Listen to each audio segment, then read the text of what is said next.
Alhamdulillah Rabbil alamin. Bihi nasta'in ala umuri dunya waddin. Salatu wassalamu ala asyrofil anbiya'i wal mursalin, amma ba'd. Alhamdulillah kita dapat berkumpul dalam rangka melaksanakan salat tarawih berjamaah. Saya grogi dilihatin Cakrawit.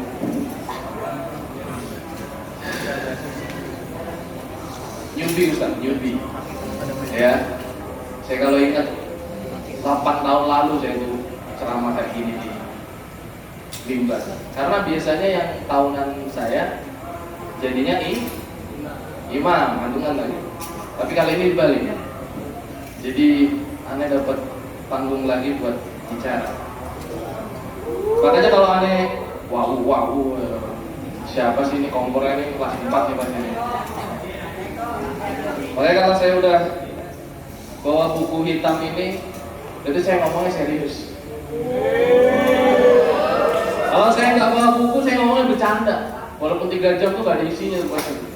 Tapi kalau udah pakai buku, jadi saya nulis, saya pakai idat. Kalau udah nggak pakai buku itu antara didengerin sama enggak atau itu omongan sampah nggak apa-apa. Alhamdulillah anak-anak sekalian, guru-guru, Kiai Mukhtar, Kiai Riddi, dan saya hormati. Saya pengen sedikit cerita tentang bab yang pengen saya sampaikan. Jadi dulu saya kalau nggak SD SMP itu diajak om saya sholat Qiyamul Lail di masjid namanya Masjid Tegal Sari. Kalau ada yang tahu, itu adalah masjid cikal bakal sejarah berdirinya Pondok Pesantren Darussalam Gontor. Itu saya Qiyamul Lail di situ. Pertama kali seumur hidup saya ikut Qiyamul Lail. Yang ternyata rasanya sholat tasbih itu seperti itu. Ada yang pernah merasakan sholat tasbih yang berjam-jam itu, ya, yang rukuknya berjam-jam, yang sujudnya berjam-jam, merem-merem gitu. Ya. Udah saya dapatnya sok di luar, sholatnya berjam-jam. Saya nggak ngerti waktu itu apa ini. Ini sholat ini buat apa? Ini capek sekali. Ya, ini sholat modal apa ini? Dan om saya nggak ngasih tahu saya apa ini, nggak ngasih dalil, nggak pakai apa, nggak ngajarin apa, nggak ngasih tahu ini gunanya apa. Walaupun emang kebermanfaatannya langsung saya rasakan pas habis itu langsung. Saya habis sholat itu kayak rasanya harus diruqyah, seger sekali. Seumur-umur sholat Qiyamul Lail, nggak pernah sholat Qiyamul Lail sebelumnya. Sekali-kalinya sholat langsung di Masjid Tegal Sari yang konon katanya ya banyak karomah di situ dan sebagainya. Allah alam. Saya rasanya kayak diruqyah, kayak ada setan yang diambil dari diri saya loh, cabik. Makanya mau masuk pondok abis itu. Kayaknya kuncinya diajak sholat Qiyamul Lail. Makanya yang masih nggak betah-betah tuh sana pergi ke Tegal Sari, Qiyamul Lail kamu di sana. Biar ruqyahnya nggak pakai ruqyah dulu enggak Qiyamul Lail. Jadi ternyata ya Rasulullah Shallallahu Alaihi Wasallam pertama kali dakwah diutus itu apa? Disuruh sujud sama Gusti Allah. Qiyamul Lail, sujud di tengah malam. Ya, ada sebagian ayat yang menyebutkan sejadah tatajafa junubuhum adil madaji yad'una rabbahum khawfa wa tama mimma razaqnahum yunfikun. Makanya di musik Tombo Adinya Opik Kaping Pindo Sholat Wengi Lakonon. Ini saya jelaskan. Ini babnya kan masih belum apa kok sholat malam. Kenapa kok Qiyamul Lail? Nah di sini ada penjelasannya. Jadi bentuk ibadah, ya, yang selain ibadah mahdoh, sholat, sujud, itu mau bagaimanapun juga, itu bisa dilakukan oleh orang-orang fasik. Mari jangan ditandatangani. Ya? Jangan ditandatangani. Kenapa? Kayak kita sedekah, ya kan? Dermawan, baik. Tapi itu orang-orang fasik bisa ngelakuin. Ya, kalau saya tulis di ijazah saya tuh antara brengsek sama brengsek lakuin, antara bajingan sama bajingan sama-sama ngelakuin. Sedekah, mafia sama mafia saling ngasih sedekahan, bantuin. Ya mafia bantuin janda, orang fasik bisa ngelakuin. Kalau baiknya cuma bab ngasih-ngasih bagi-bagi makan. Orang-orang kafir itu banyak yang punya PT-PT besar, terus dia jadi donatur di apa? Ngasih-ngasih orang gitu ya, ngasih-ngasih, mohon maaf, fakir miskin. Ya. Makanya yang membedakan antara orang, nah ini agak sedikit, antara orang yang soleh atau tidak, ini ada di bab ibadah madu. Nah ibadah madu ini apa? Makanya Rasul yang Muzamil diutus, Rasul diutus yang Muzamil itu apa? Qumil laila illa qalila. Bangunlah untuk sembahyang di malam hari kecuali sedikit daripadanya. Nisfahu awin kus minhu qalilan, yaitu seperduanya atau kurangilah dari seperdua itu sedikit. Makanya yang masih cuma menggantungkan istilahnya tuh ibadahnya tuh cuma pakai sedekah.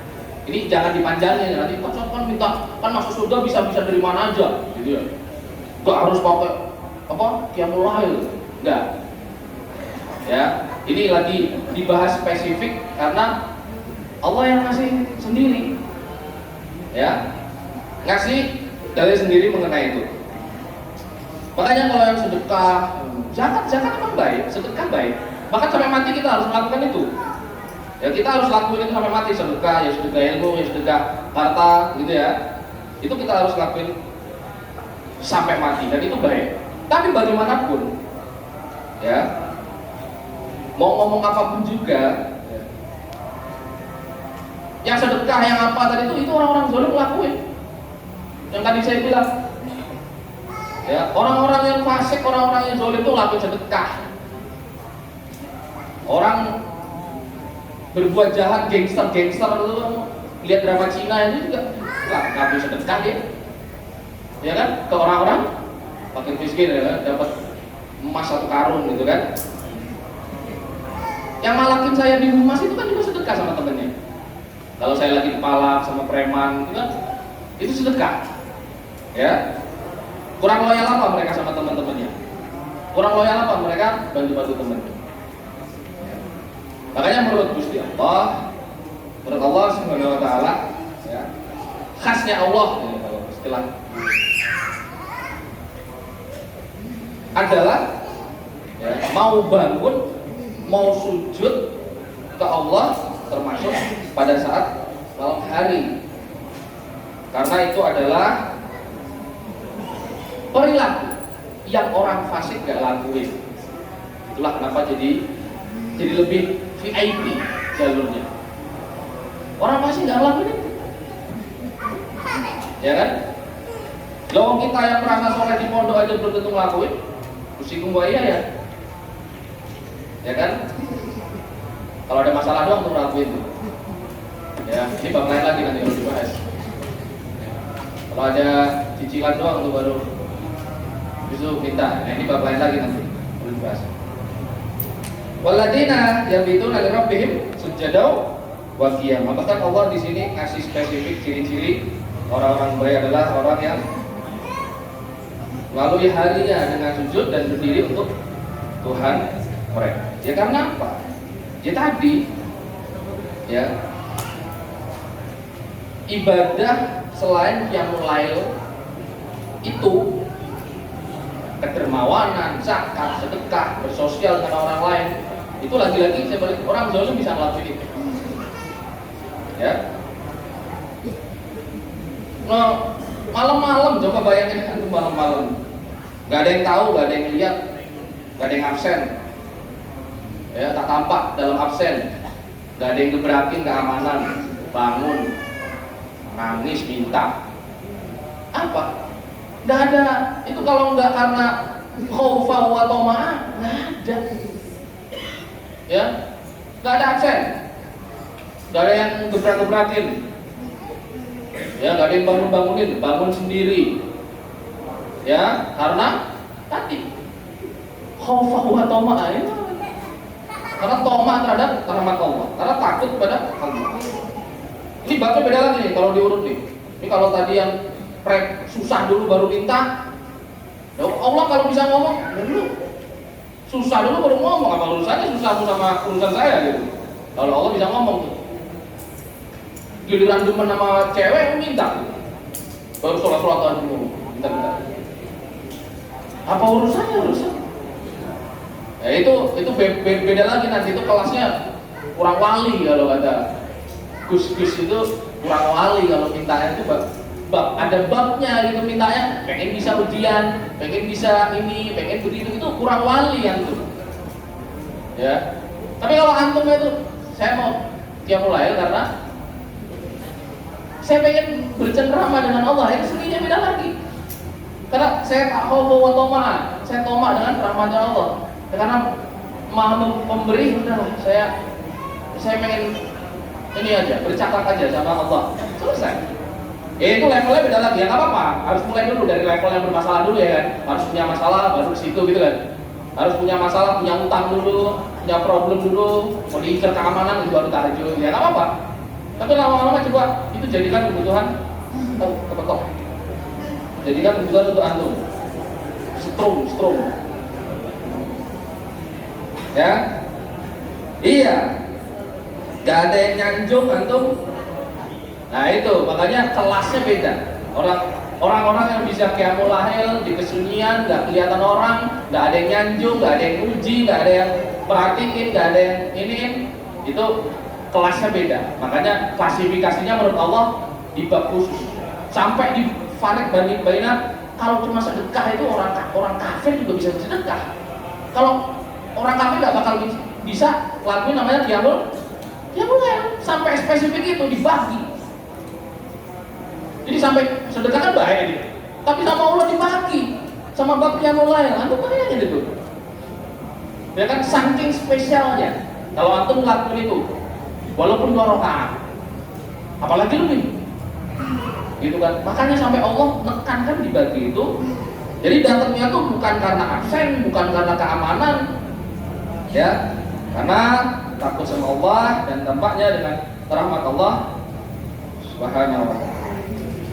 Ya, syukran dan ini ya. Intinya adalah lakukan qiyamul lail walau cuma 2 rakaat. Dimulai. Ya. Syukran. Assalamualaikum warahmatullahi wabarakatuh.